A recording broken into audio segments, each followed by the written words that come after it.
就算冷笑冷到不是味兒，就算我向世界飛奔千百里。I get tired all the time because I'm not only an actress but I'm a singer, so doing two things at the same time, it is really tiring. Because of the concert, I started to run every day for 45 minutes, and I did around 15 minutes of like weightlifting. That to me actually changed my entire complexion and even like the energy level that I have. And you know, Bosco always says that I like to punch people, so that's another way, but of course I don't want to teach children that.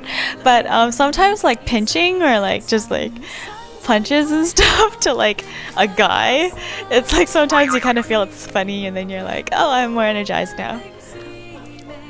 Yes, I do. Every time I film, when I see him and if I'm tired, I'll just be like, Bosco, ugh. I'm like, thanks. He's a punching bag. He's a cool guy. Yep, he allows me to do that, but of course not everyone does, so don't learn from me, thank you. I lost weight because of the concert, because I was running so much. But if you really think, I didn't lose a lot, because I've been trying out a lot of my old clothes and I still fit it perfectly. So I think I built muscle, so actually I gained weight. But the thing is, I look firmer. Like I don't look like skinny and weak, but instead I look kind of more muscular. That's the only difference. Yeah, but I didn't really lose that much weight. I think max 5 pounds, max. I actually don't. I feel really bad for saying that. I pig out. I love pigging out. I do. I love pigging out. But I like making juice. Like I bought this like juice mixer.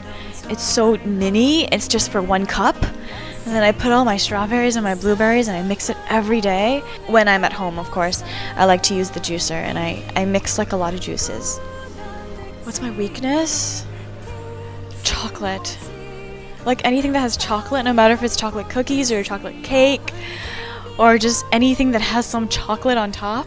I'm the type of person that can actually go to one of those bakery shops and buy myself a happy birthday cake just because I feel like I want to eat it. And sometimes people always ask, they're like, oh Linda, do you want candles with that? I'm like, no, it's okay. I'm just gonna pig out at home. I'm gonna eat an entire like 20-inch kind of like birthday cake for myself that has chocolate on top. So that I really have to stop myself all the time.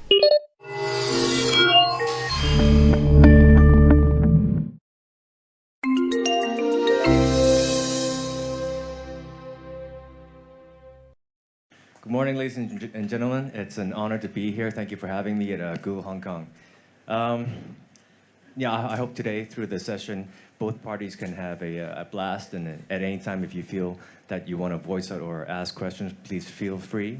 Okay. So when I first got the invitation to come to Google Hong Kong, I was thinking to myself, what the hell am I going to do at Google? Seriously, because you guys are the people I go to when I look at my stuff. Seriously. It could be through the search engine. It could be through maps. I like to travel a lot. I like to throw on a backpack and just wander off somewhere into the world and see the world. So I'm always, navigating through maps. And lately, actually, speaking of which, I've been trying to pick up on more Japanese. So I do this a lot now every day. Hey, Siri-san.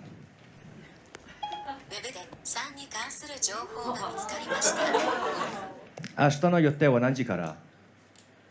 明日は予定は一件も見つかりませんでした。 I've been trying to pick up on more Japanese, so lately I've made Google Translate my best friend. Right. So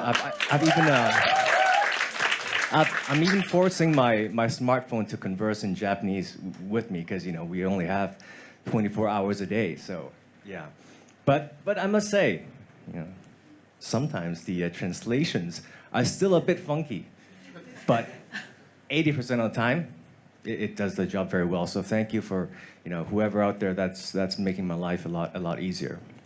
All right. So yes, I do visit you guys very, very often every day.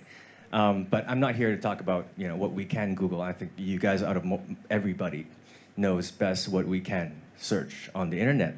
But maybe today we could touch on some other keywords where we cannot fully understand through the internet. Maybe keywords like creativity. I think creativity for me, it's the biggest thing. Either it be through my music or my food shows or movies or my business. Because I think without creativity, we cannot really ensure our place in the market, and eventually you will be left behind in the world.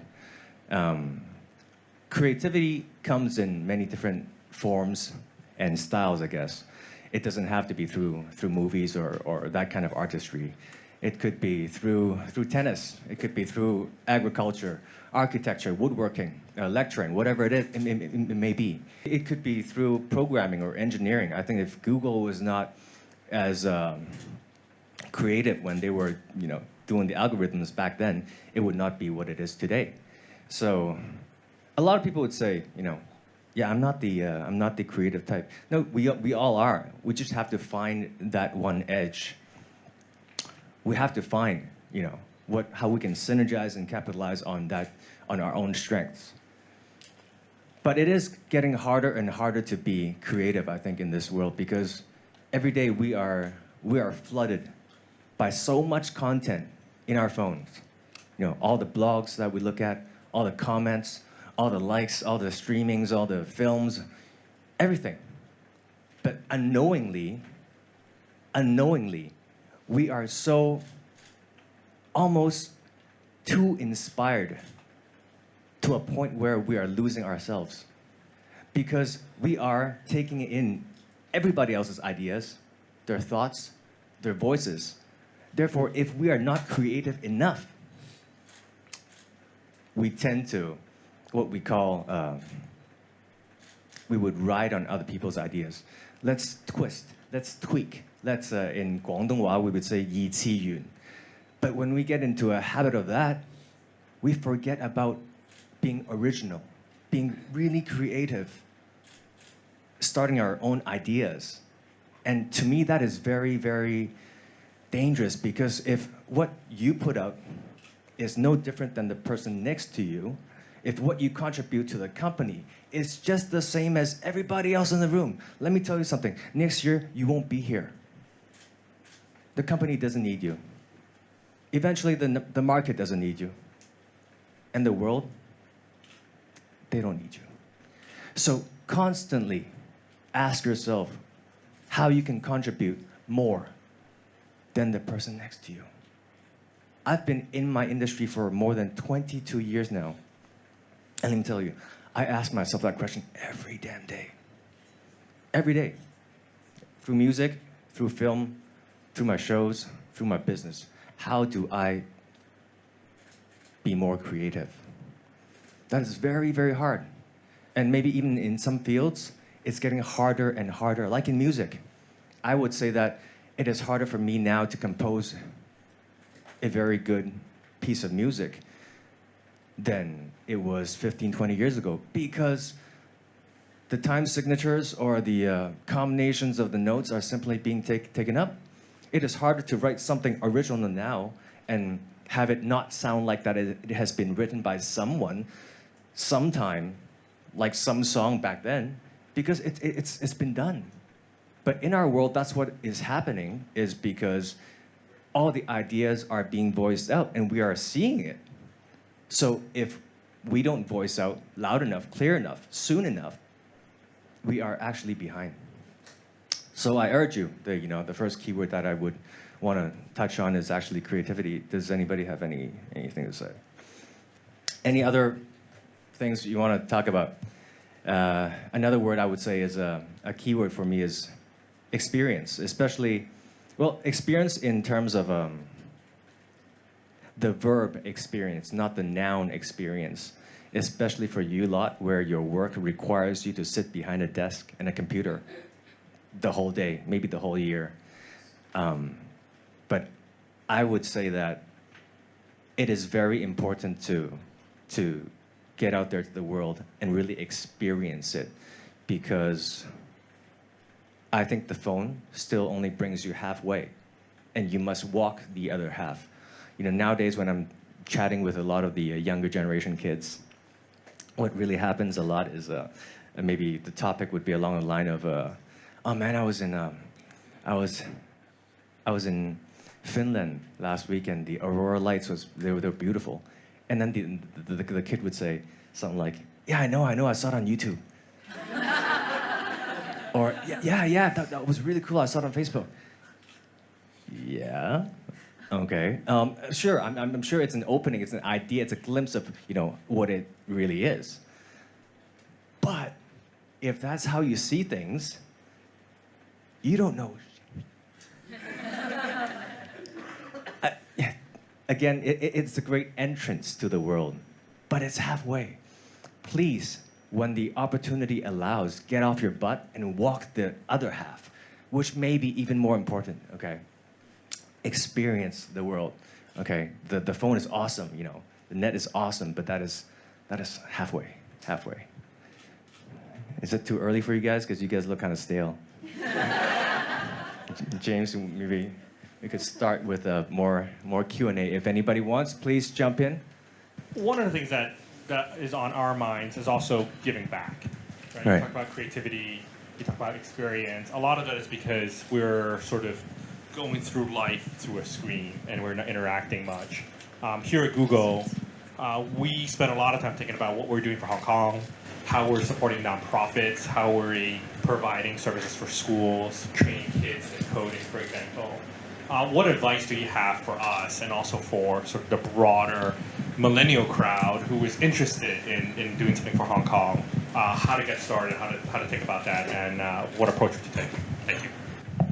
Thank you. I think keep doing what you're doing, really. But we cannot lose the.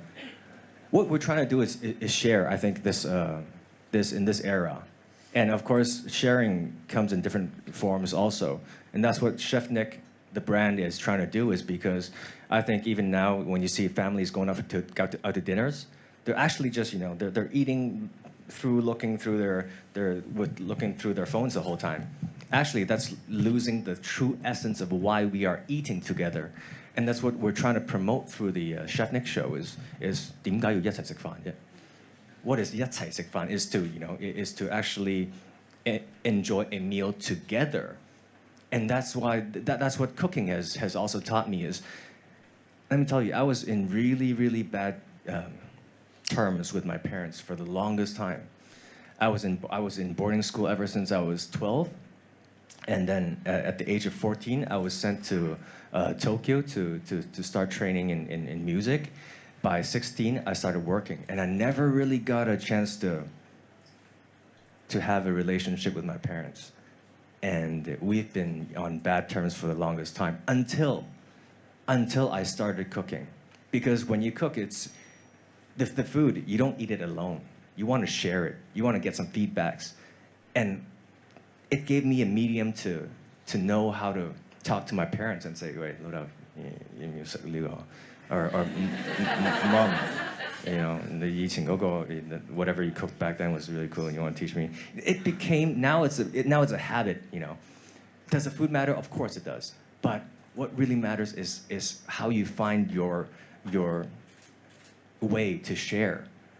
And I think keep doing what you're doing, but if you can think of the third party, then I think the whole picture is much bigger.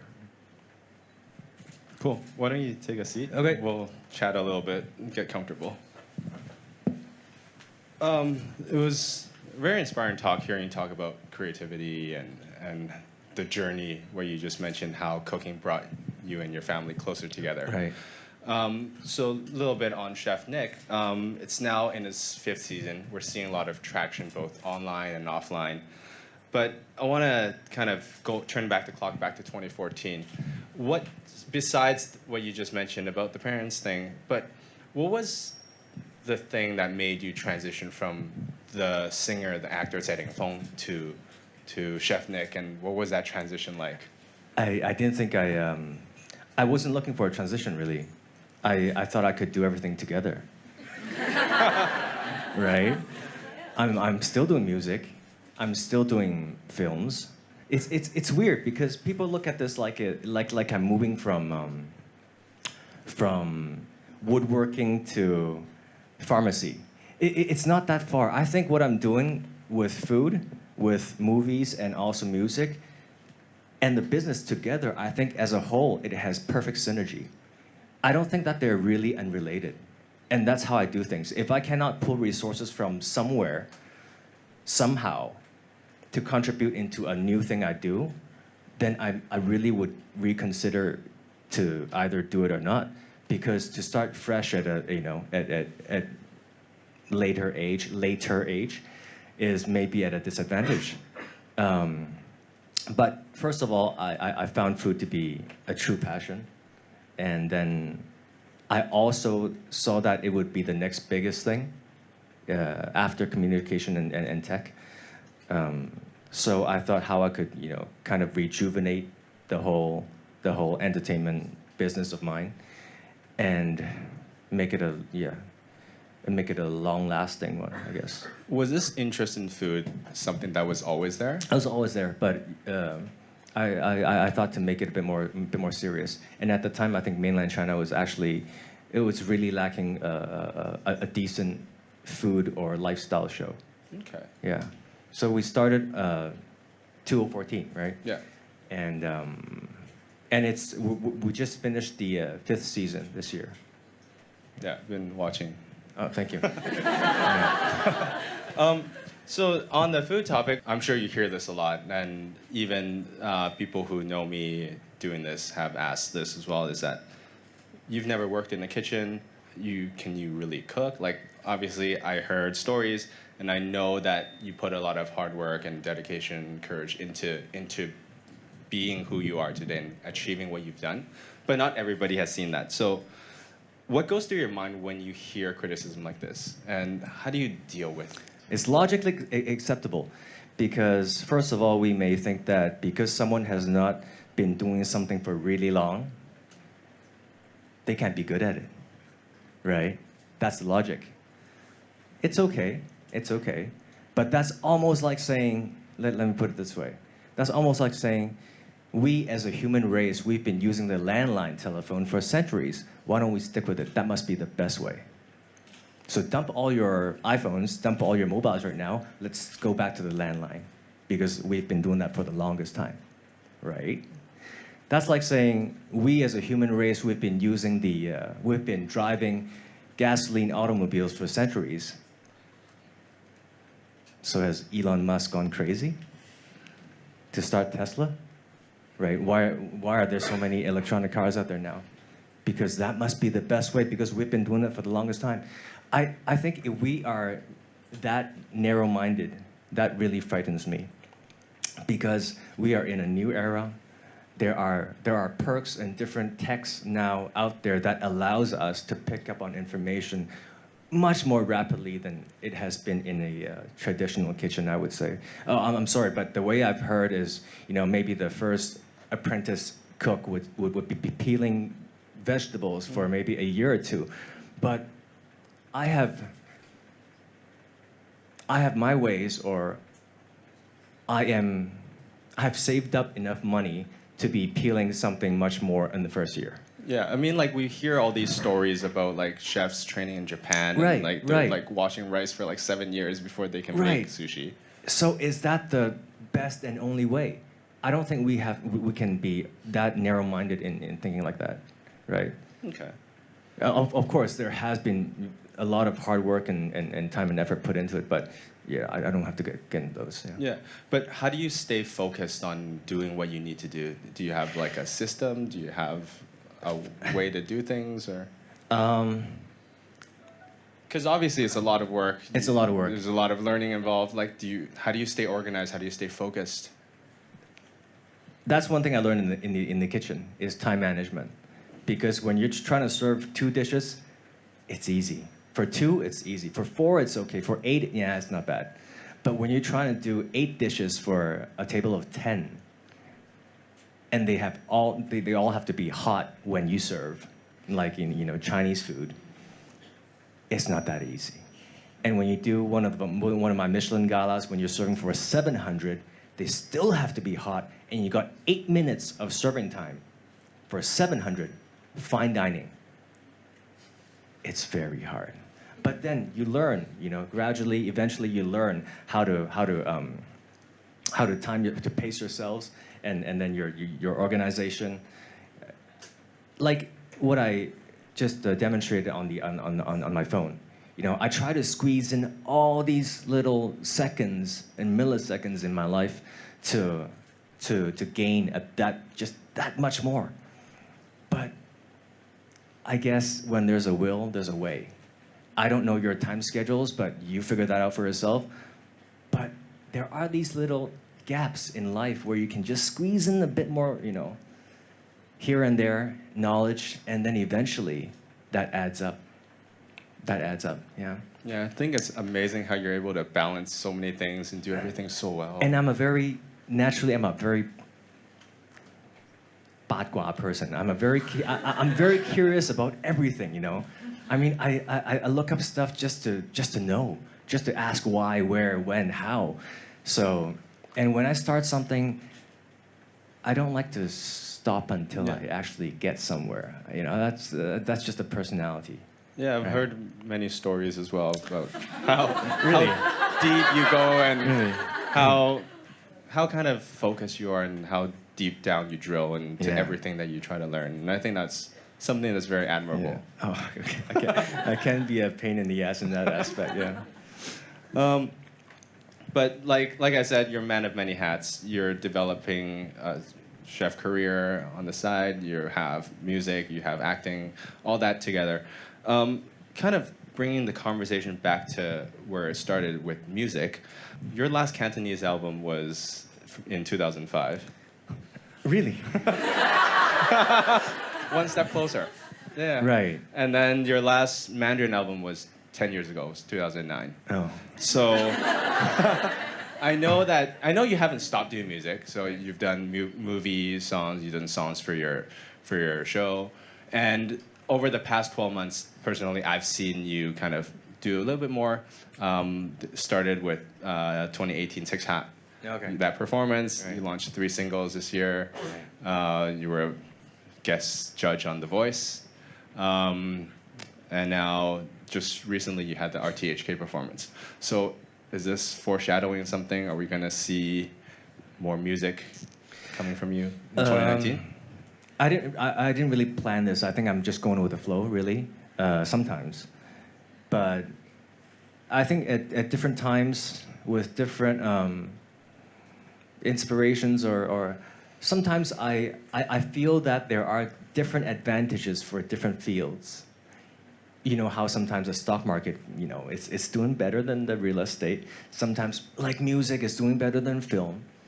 And that's how I can kind of weasel around and do my thing, because there's never one trend that's always at the top. That's actually true. If you really look at the market, something is always doing a bit better. And if the trend is like that and you can't kind of catch the wave, man, you're on top. Because like when we started the Chef Nick show, we are definitely the biggest food show in China. When we started in 2014, by the 3rd season, we were doing over 300 million RMB. And now we're in the 5th season. But if you catch the wave, that's a different thing. That's a different thing. So I think, we're doing very stable in Chef Nick. So I think now I have the time to kind of Do more music. do more music. So does that mean we'll see an album this year? I don't know if I'm working on a full album, but I don't really think if that really matters anymore in the new market, right? But yeah. But what does matter? I'm hoping for. I'm actually working on a concert, but Yeah. I don't know what. That's 'cause what we were going to ask. in Hong Kong, everybody is starting a concert as if they have nothing else to do. And still hard to buy tickets, so. We need a bigger stadium. That's what we need. Yeah. Yeah. We need a bigger A new, platform. bigger We need stadium. more creativity. Maybe that's why I can book my stadium schedule, because I've been dissing it the whole time. Well, time to get creative and think about something different, right? Back on the topic of 중국어 생ям, The Voice. A lot of people have said that this season was a lot better than previous seasons. I think so.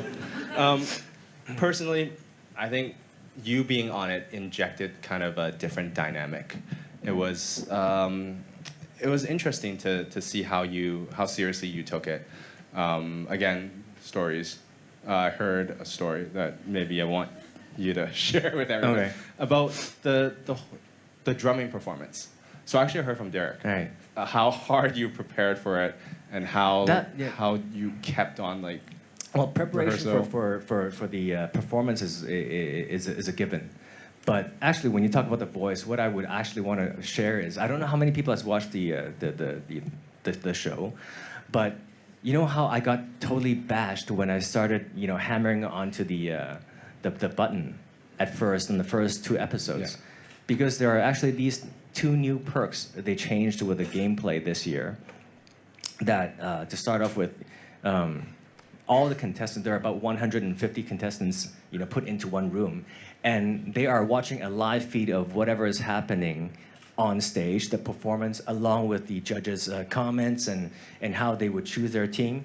That's one thing. The second thing is each judge would have a 6-person quota to choose into assembling their team. And if you do choose a 7th person, that person would have to battle out any of their chosen, the person from the original team. So thinking like that, there are a few things I tried doing is the first episode, if people who have seen the show would see me just hearing the first 2 sentences, and then I would be smashing on the button. And then, the reporters, the viewers, they would say, he doesn't know jack about music, go back to cooking. How could you choose someone from just listening for the first 2 words? What I found out was I am very aware that for the past 10 years, like you said, my last album was maybe 10 years ago, I'm very aware that, a lot of the younger kids, they don't see me as a singer. They don't see me as a musician. If I were to fight for these contestants over with, with the other judges, I would have a very big disadvantage. The only way I could plant some ideas into the 150 contestants that are watching the live feed is by hammering onto that button and solely turning around, because therefore I have the floor. I have the power of speech, because they didn't choose the person, I did. So actually I'm trying to voice out and tell not the person on the stage, but the 150 in the room what I have done or what my views on music is, so that they would feel more comfortable joining my team. But then, man, I got totally bashed by the media, by everybody else. Yeah, stop this guy, or he's crazy, whatever. And that's one thing I found that was really helping me out strategically. The second thing is people are also bashing me for I would choose a lot of contestants because I was solely pressing onto the button. But what I was also doing is I found out if you had to choose a 7th member, and if your whole team was equally matched, they were all, 6 of them were equally as good, it's very hard for a newcomer to choose who they would like to battle. But if you have 2 that are, it's cruel to say this, but if you have 2 that is obviously a bit weaker, it's easier for the newcomer to choose from. So you could always keep on upgrading your team, if that makes sense to anybody. But strategically, I think I've done something new in the show, yeah. So it seems like you took a very strategic approach on how you picked your team and how you... Yes, but at the end, I hope all these elements would bring a better show. Yeah. Right. So how long was the filming of the entire process? The shooting days was 29 days. Okay. But the whole process with all the rehearsaling and all the training was maybe 3 months. So over that span, like being on The Voice, and this is a relatively new experience for you. Yeah. What do you think was the biggest thing that you learned or gained from that? For me, it was a great platform to get back into music because it has the most reach right now in terms of a variety shows in China. So, Okay. yeah. Are you going back next season? I don't know. Okay. Yeah. But some stuff like that, like kind of music shows and stuff, are still something you'd like to Definitely. be more involved in. Definitely. Okay. As I talked about at the beginning of the talk, you're the first guest we're having here at Talks at Google in Hong Kong. So I'd be remiss not to bring the conversation back to tech a little bit. All right. I heard that you're a very heavy YouTube user. So let's start from there. So No. you told me in the room. Sure, Yeah. Sure. So, what's your view on kind of technology and how we interact with platforms like YouTube and other social media, and how do you think that plays into today's world and even your own life and career? Well, definitely for me, it's a very important part of my life now. I think for any of us, really, we've just gotten into the habit of learning a lot. Even like my kids, they're always on YouTube. Seriously, I think the tech nowadays, it has really enhanced the speed of our learning curve. We are picking up, the goods and bads through the internet, like even through food, like how tech has really changed food immensely through the past 10 years. Now the delivery system has allowed us to choose, fresh goods from the internet, stuff like that. You're not a very heavy user on social media. I'm not right. Yeah. Right. And I'm not a social media guy, but if there's a destination I'm looking for, then I would definitely go on that. do you feel that social media nowadays has kind of become something that more or less kind of consumes people and it's become more of an addiction for some people and takes definitely. away from kind of the benefits of technology? But then I think it's a balance between for everything that we do. Yeah. You're right. If we go too extreme, it's always kind of harmful. Okay. So we just have to balance it out. Is that why you're not on it, or you just don't like it? I'm just not in the habit of doing the. that maybe it's just not me, right? Yeah. But I think it's also a platform for you to kind of share your views Sure, and sure. share what you've done and something like that. So Sure. Maybe something to consider. Oh, of course. I'm sure if you opened up a YouTube channel and shared your cooking tips, Right. everyone here would be Right. love But to then subscribe. that's another thing right now. That's really there's a bit of a language barrier. I mean, I have a lot of clips, but they're in Mandarin. Yeah. So if I do put it on YouTube, then I would have to kind of redo the exact same thing, but one maybe in English or in Cantonese. That really pisses me off. Right? I have to do 3 of the same thing. I would have to kill 3 fish to do a steamed fish. Yeah, and if you only kill 1 fish, people will be commenting again Hello? and saying, Right? there's already a cut there. And Right. Yeah.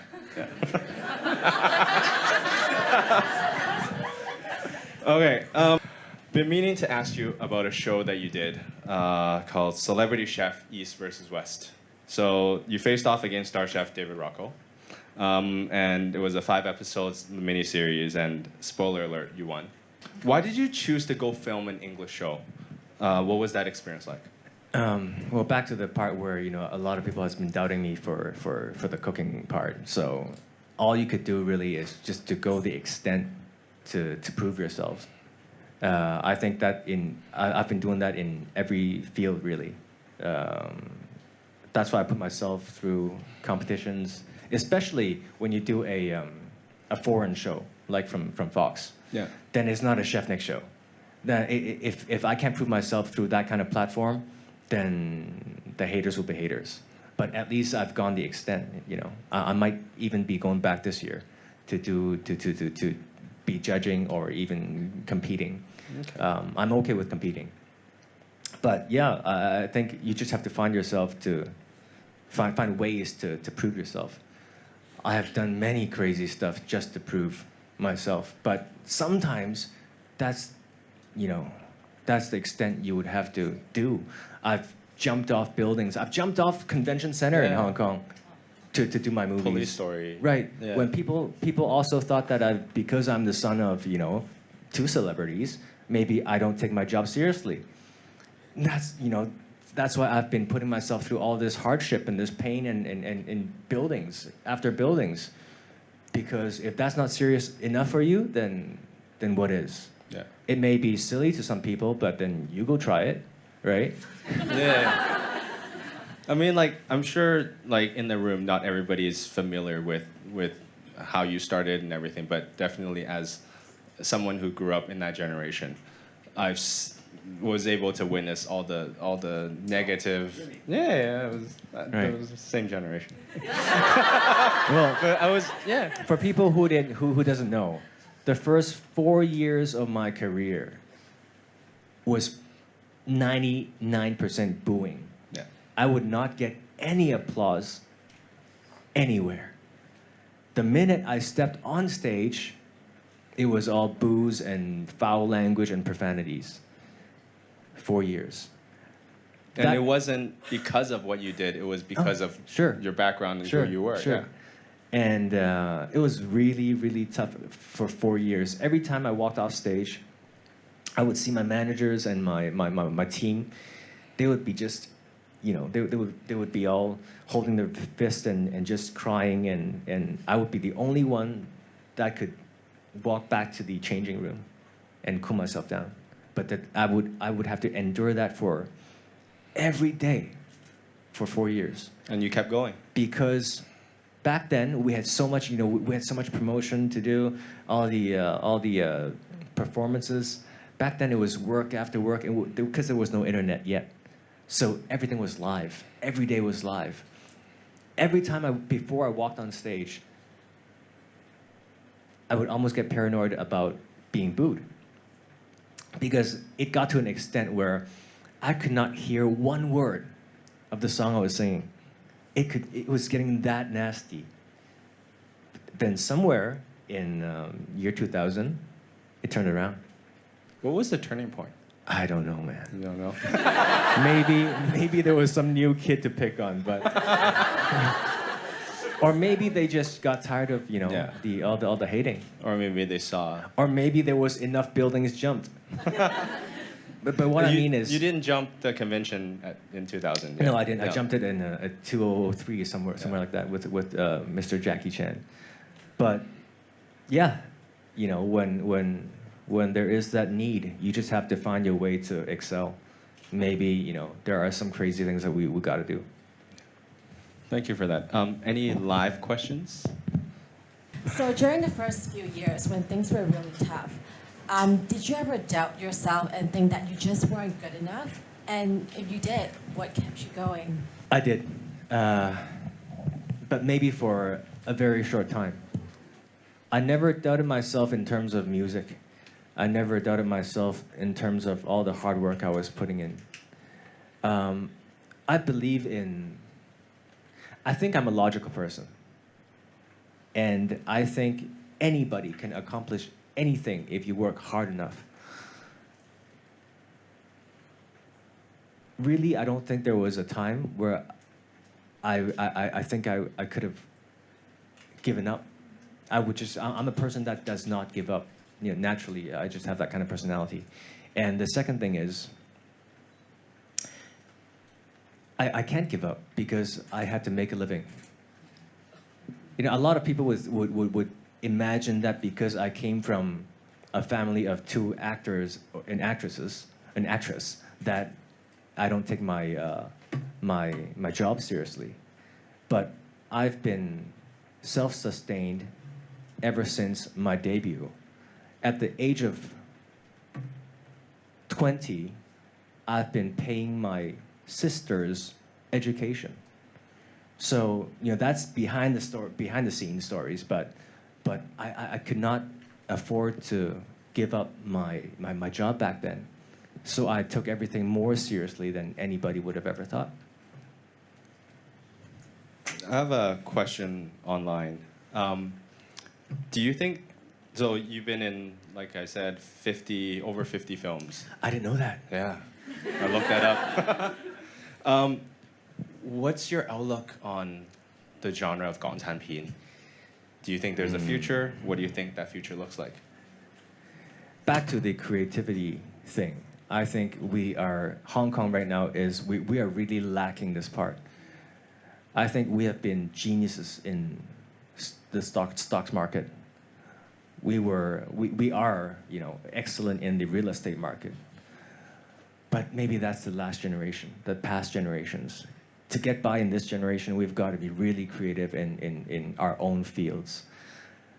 Like in movies, if you're talking about the movie industry, I think we've all had our fair shares of the Marvel, DC franchises, right? We've all seen our Supermans, our Batmans, our Iron Mans, our Hulks, our Flashes, our Wonder Womans, I can go on, and we have all seen them.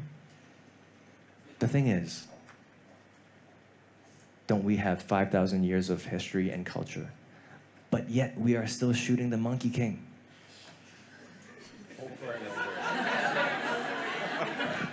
Right? 喂，大佬啊，仲算唔兇緊啊 Right? So I urge any of you guys out there, if you guys ever fantasize about, our own superheroes, please jot down something, write a paragraph or two, send them to me or to whoever, that you think can make something happen, because we have to. If we don't, we are going to be really, really behind, really, really far. Send in your movie ideas to me. I'll pass them along. Yeah. Next live question. The question I want to ask is, can you share with us the failures, one of the failure story, or the moment you doubt yourself is a good decision to kick off this Chef Nick show? And then if that is yes, how you overcome, like how you self-motivate yourself and then bring back the passion. Thank you. Thank you. Failures. Wow. Many failures, really. But I think in business, I would say one of the more obvious ones were I invested in a company that did a post-production at the age of 22, 23. That was 2003. I started a post-production company, and we would do computer graphics, we would do color grading, we would do editing, dubbing for a lot of commercials and films, stuff like that, right? So when you're in that kind of a hardware tech company, you buy a lot of stuff.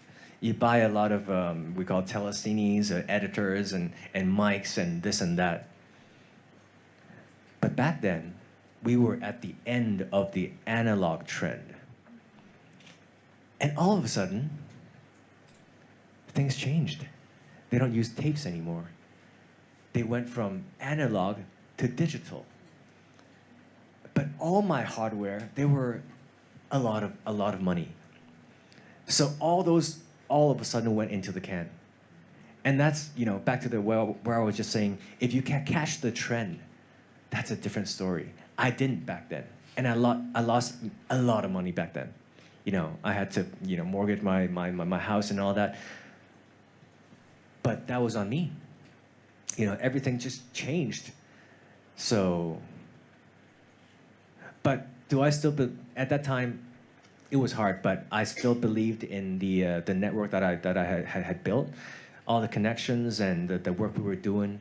And then at the end, we were okay, but there were a few years that was really, really tough. But as long as you have to stick with it. I mean, a lot of stuff I do, it doesn't reflect right away. Most of the stuff doesn't reflect right away. The Chef Next show didn't reflect right away, but eventually, like how everybody would doubt me through my in my culinary journey. But then, last month, or 2 months, just now, I think maybe a lot of people had also had the Chef Nick McDonald burger. It was really good. Thank you. At that price, I think we did a great job. And actually, right after this meeting, I'm going into the central kitchen to invent the 2019 one again. And we sold, within 5 weeks, just only in Hong Kong, we sold over 2 million burgers. And there is only, let me remind you, only 6 point somewhat million population in Hong Kong. So things I don't, ate like 5, so. Thank you. Well, thank you. But then yes, it took 5 years to kind of prove yourself. Just really have to stick with it. On the, just quick question, also online on the McDonald's collaboration. Right. Throughout the whole process, how many burgers did you have to eat? Man, I ate a lot of burgers, and I ate a lot of burgers. We also tested a lot of fries, a lot of the ice cream, a lot of drinks, and yeah, there were a lot of other crazy stuff that we tested. What's that creative process like, working to create a new menu item, or to do something that's never been done before, like the pork chop? Right. That was so good. So good. That's part of being creative. I think that's something that I really enjoy, is creating menus or writing songs and making something my own. And when they gave me the homework to start up something that has 香港風味, Hong Kong 風味, it actually, right, I didn't know how to translate that taste of Hong Kong, right? I was thinking how I could relate the taste of my childhood to a McDonald's burger. And there are other ideas that I'm still working on right now, maybe later in the kitchen today. Stuff like, you know how Hong Kong people love their 咖喱魚蛋, right? Right? I would think that it would probably work with a 咖喱魚柳包, right? Because that's almost same thing. But maybe a 沙爹肥牛安格斯漢堡. Right, exactly. But then there are ups and downs we have to overcome. Like if we do work on a curry dish, then the kids would be left out, right? So it's a long journey, but I really love it. These are some of the creative juices that I have to get out. I can't wait to see what you have in store. Thank you. Thank you. Any other questions? Thank you for coming, and Thank you. for being so honest with everything you're saying. I could just feel that you're not scripted. Thanks, James. Seems like you have a lot of wisdom. Like you invested in a company back in when you were 22, even though it kind of went through rough times.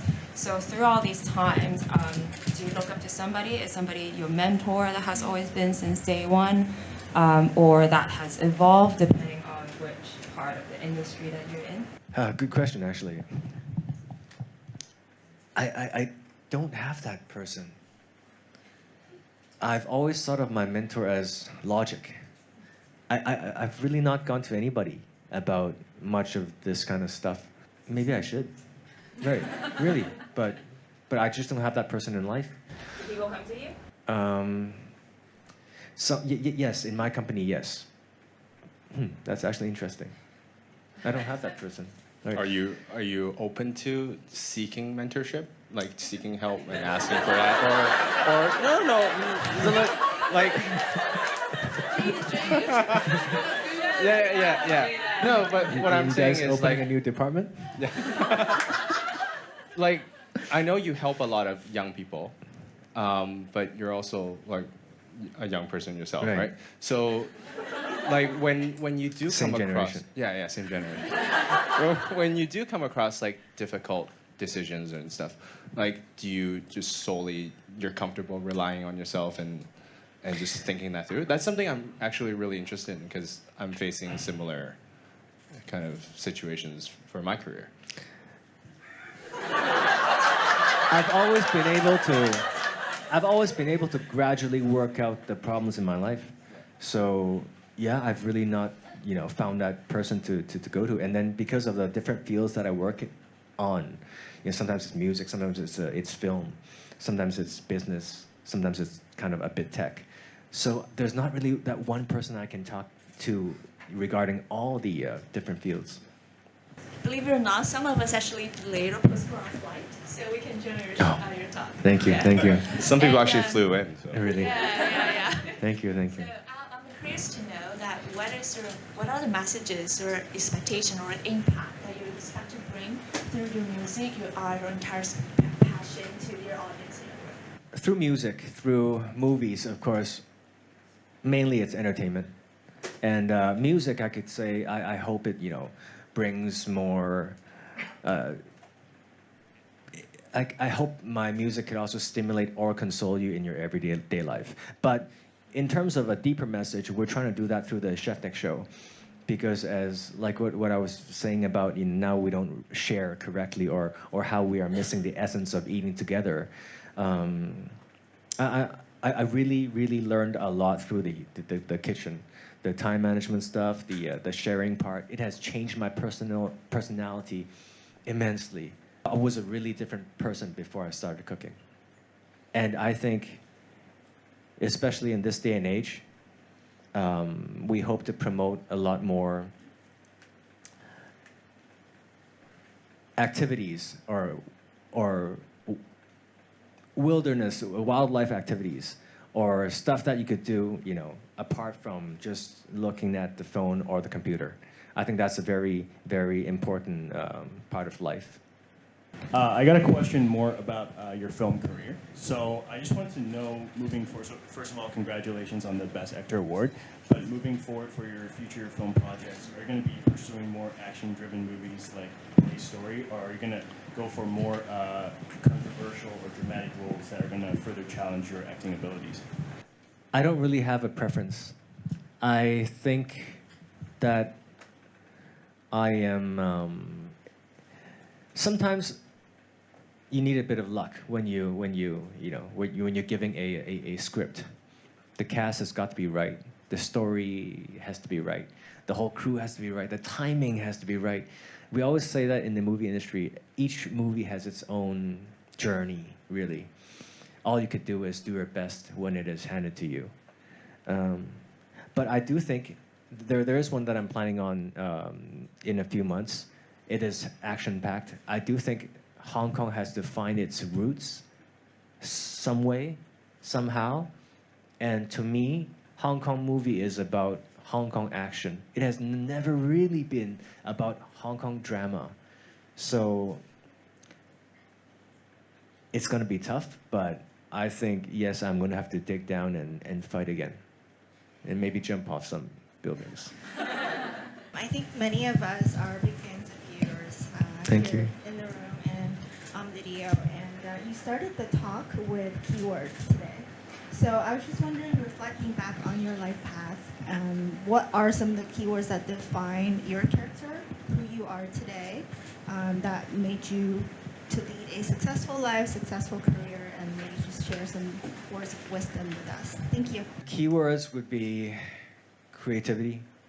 Keywords would be tenacity. Keywords would be synergy, actually. Resourcefulness. But different keywords come at different times, really. And to me, if I was to be greedy, I would say every word is a keyword. Yeah. Cool. So before we wrap up, just one question from somebody watching from the States, actually. Wow. So what time is it over there? It is late. So basically, they said at our headquarters we have a program called Kitchen Sink, and there are chefs that come all the time to teach how to cook. And if you're ever in the area, would that be something you would be interested in hosting? Cool. Yeah. Cool. Hey, speaking of which, I think tech-wise, right now I'm having problems with working on the VR goggle. Like when you're teaching cooking, the problem is the depth. You can't lean into the pot and see what's in there. If you guys crack that problem, please tell me. Yeah.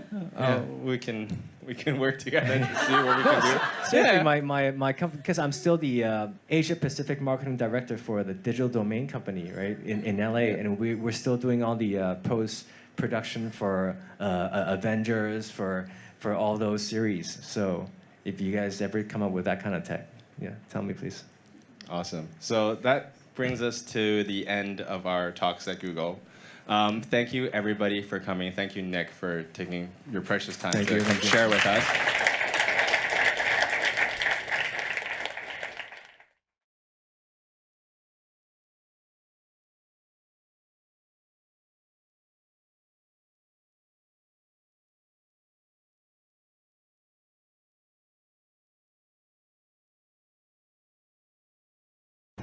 Don't tell my husband I said that, or my mom. No.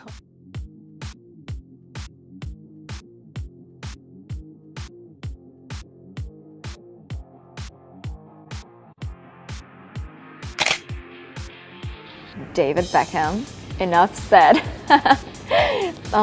My husband kept asking me afterwards, oh, how is he? I was like, he is super nice.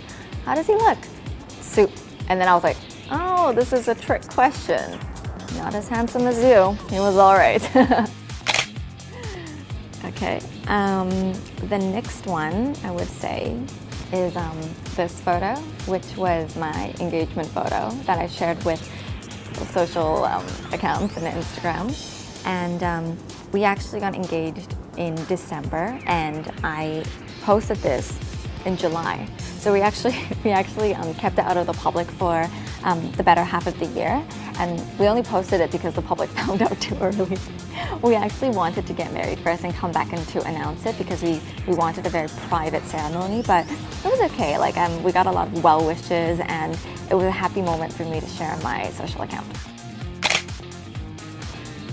This is a photo when my son was first born, and he is literally the love of my life. Don't tell my husband I said that, or my mom, no.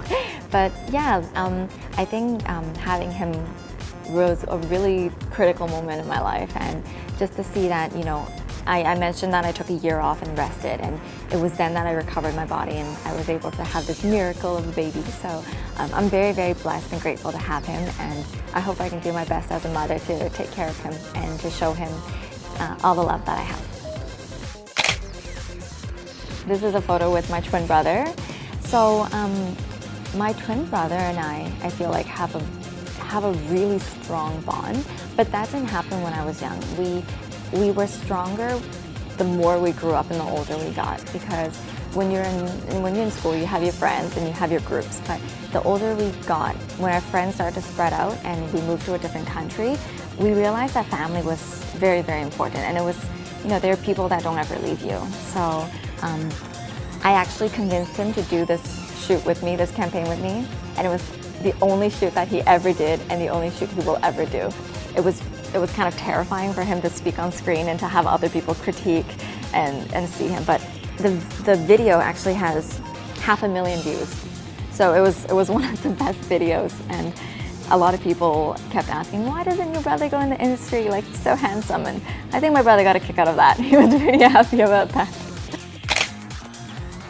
This photo, it was my first time joining Milan Fashion Week or any fashion week. And for me, that was a really very cool moment, because I think growing up, I was always very envious of people who got to attend these shows and got to sit in the front row. And I really wanted to see what it was like. And it was really fun. It was short, but it was really fun. Show your question. Okay. Jessica from my China team Taiwan. Over the course of your professional career, you have transformed yourself from not just a pretty young man, but a very versatile performer, actually. So I wonder if you could share with us, was it a turning point for you, and also how challenging it was for that kind of transformation?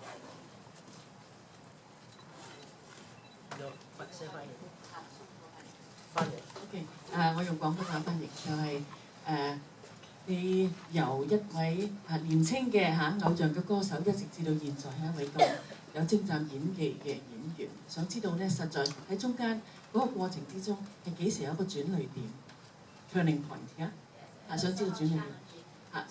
仲想知道就係對你嚟講係有啲咩挑戰？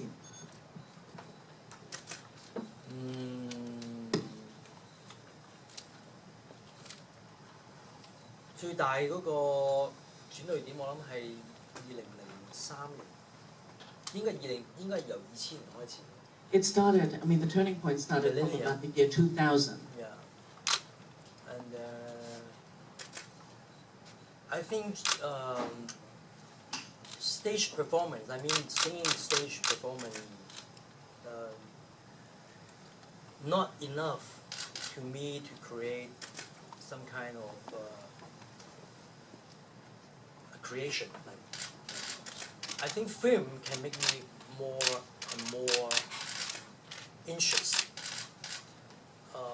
for the create part. So that's why I think, and then also it's a good timing for me, you know, because I'm getting and growing up in my mind. I think,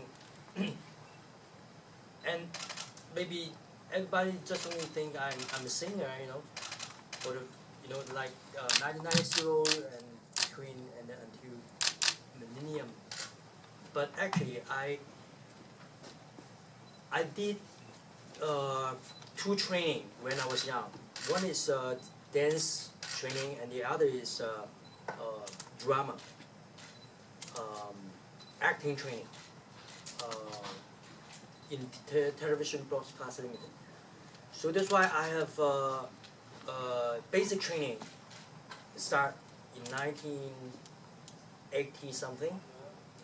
So that's why I really want to try, you know, to challenge myself and then to be an actor. It's not just only an idol actor, a real actor. So that's why I turned down my singing, you know. For example, 1 year I need to release 3 albums. But after the millennium, I have that idea. So I turned down maybe 3 albums and then to drop to 1 album. And then I put more time to ready myself and then to be an actor, a real actor. So the time is come from 2003. A Benny Chan movie, The Divergency. He gave me the storyboard, and then I'm very, very interested for that movie. So I played the role in that movie, and then it's very successful. And then it gave me a very big change in my career. I got the Golden Awards, you know, the Best Actor. So I promised to the audience when I got the award, I said, this is a very big encouragement for me at that time. So I promised, and then I will make the audience, you know, it's very hard for me, you know, when I'm doing an actor, because Goodwin said, you know, because I'm a singer, I did a lot of, you know, like MTV, I did a lot of like commercial things. Audience will remember my face on the screen. So how to change the audience, their mind, when I'm doing a movie? Let them to convince them that guy is not Aaron Kwok.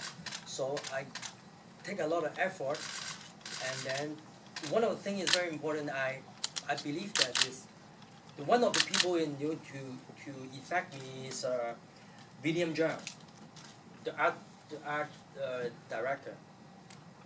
He did a lot of, you know, Wong Kar-wai movie. Because at that time, this is my first time I met him and then worked with him. He did so many, you know, did a lot of things, but he gave me some a click. Is I need to put down my real character, you know, my real Aaron Kwok, you know, everything. I just leave it on my home. When I'm going to the location, when I'm doing the movie, I'm the character.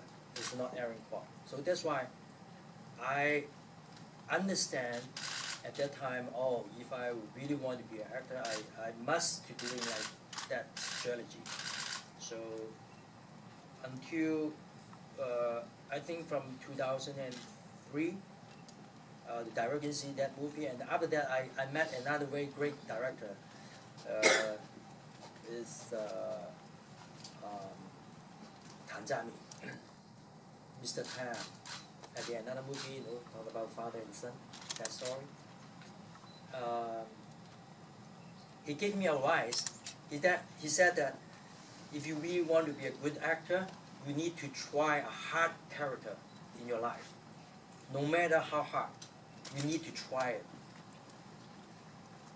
No matter success or fail, doesn't matter. But you can try, and then to know how the potential you are. So that's why. So I keep in my mind. So until this 10 years, 12 years, I never repeat my character in the movie. I want to change like one face 1,000, like one face 1,000 characters in the film. So I try to be a good actor, but you know, sometimes you need to think about the character, and then when you acting, you need to adjust a very detailed thing. But this is hard. But I like to doing that because I love, you know, I love acting, you know. So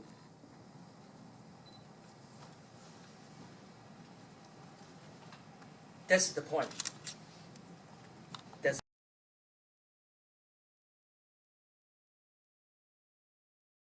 right. Well, Benjamin and Eliza, welcome to Australia. Welcome. Hello, we're Hi. so happy to be here. Yeah, it's my pleasure being here. Benjamin, first question to you. We are here, or you are here for the TVB Australia Carnival. Are you excited to meet your Australian fans? And what will you be doing at the carnival today? 其實我係今次嚟到可以同到啲澳洲嘅 fans 啦見面都係好開心啦、興奮啦，同埋我係第一次參加啲咁大型嘅嘉年華會嘅嚇，因為呢度地方夠大啦，其實香港地方比較細，所以就冇乜機會可以同咁多人一齊去即係 having fun here. Eliza, what about you? What's your impressions of Sydney so far? Well, I've been here once before to shoot a travel show, but it was just so quick and I didn't really get to fully experience the city, so it's just really nice to be back and just see all the things again. We're really excited to see a lot of the sights around here. So usually when we film everything in Hong Kong, and we feel the Hong Kong audience a lot, but when we come to well, it's actually a really good opportunity for us to come overseas because usually we might see comments and things on our blogs or Instagrams from other fans that are across the world, but it's finally going to be a day where we get to actually meet with them and interact with them. So I'm really excited, and we'll be playing games and singing and stuff, so I'm just excited to see them. Benjamin, let's talk about the TV dramas you have been in. Last year, you were in a drama called The Fixer, and you won awards for your character, Mac Hang Chick. What was it like to be nominated for the TVB Anniversary Award? 其實喺上一年喺馬來西亞得到一個獎項嘅時間，其實感覺都係好開心嘅，同埋好似有少少好似發緊夢咁嘅感覺啦，咁因為喺接到呢個角色嘅時候，其實都冇諗過話會得獎嘅。咁去到知道自己有提名啦，亦都去到現場，當佢用一個好特別嘅公佈嘅方式啦，即係佢用一啲馬來西亞文啦，即係我唔識睇嘅馬來西亞文，咁有3個即係3個人嘅nominate 出嚟，其中我係其中一個，咁佢用馬來西亞文去公佈邊一個係 the winners， 咁其實我唔識睇，咁後嚟啲觀眾喺後邊就話俾我知我係個 winner， 咁我就先至知道係真嘅嗰件事，咁所以上台嘅時間都係非常之覺得係一個榮幸啦，亦都趁呢個機會可以即係多謝翻好多人咯，所以個感覺係對我嚟講係幾難忘嘅。And your last TV drama was called A Fist Within Four Walls. I think it's actually just finished airing. Can you talk to me about your character, Jun Ying Feng? 其實喺《城寨英雄》入邊呢，我飾演咗2個角色嘅，其中一個角色就係段迎風，另一個角色就係段迎峰嘅爸爸，咁就叫做段通天啦嚇，我哋叫段師傅啦嚇。咁兩個都係由我自己飾演翻，咁其實兩個 character 都有好大嘅分別嘅。咁因為喺個故事一開始嘅時間呢，就係由段師傅去講呢個故事咁樣啦。正啊嗰下！即係可以飾演一個比較成熟啲嘅感覺，即係 mature 啲，而且係佢功夫好厲害嘅嚇。咁去到5幾年嘅時間就去翻故事一路發展到去到段迎峰，即係其實佢係一個牙醫啦，啲人叫佢做牙佬啦。咁其實成個 character 對於我嚟講係一個幾新鮮嘅一個嘗試。不論係角色本身嘅設定啦，我又識打功夫啦，我亦都係一個牙醫啦。佢着衫亦都係好斯文，好似好有 taste 咁啦嚇，打呔、戴眼鏡、着一啲shirts 啊咁樣。咁成個 character 對於我嚟講係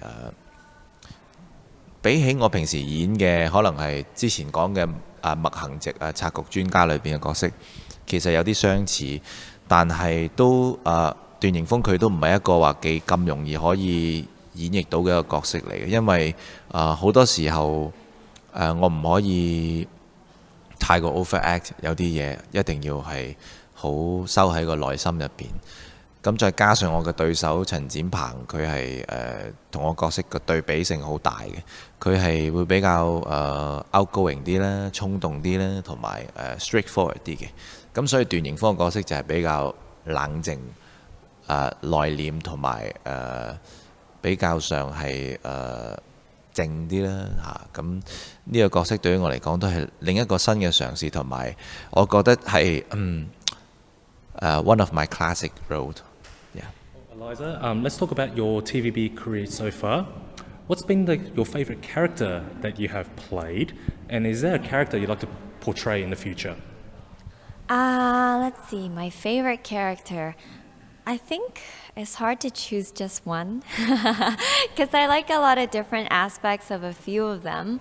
I think, well, the first one I ever played was in Divas in Distress, Baba Da Mama, and that one I think was the biggest challenge ever, one of the biggest challenges in my life, because I had just moved to Hong Kong and I was doing a role in a language that I barely knew how to speak.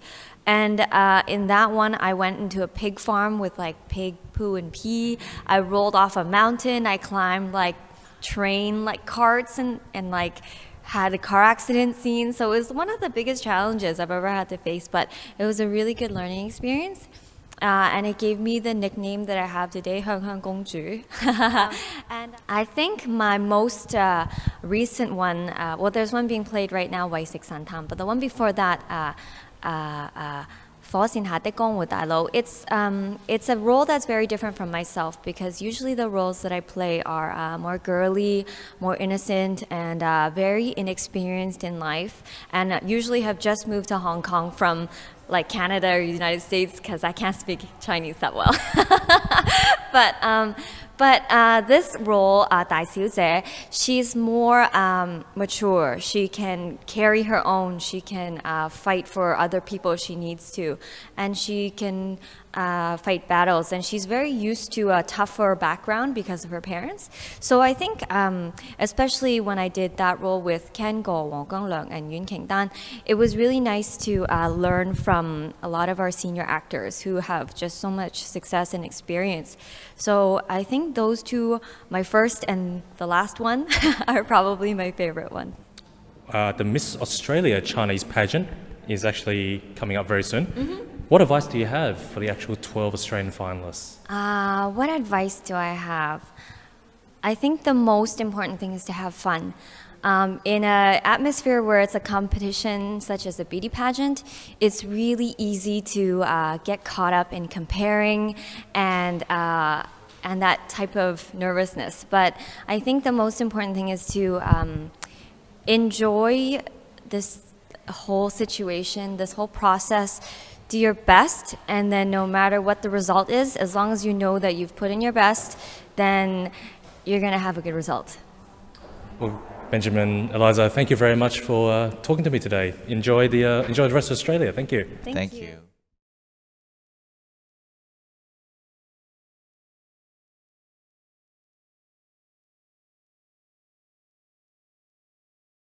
Hi, I'm Kate Choi, and you're watching AU Reveal.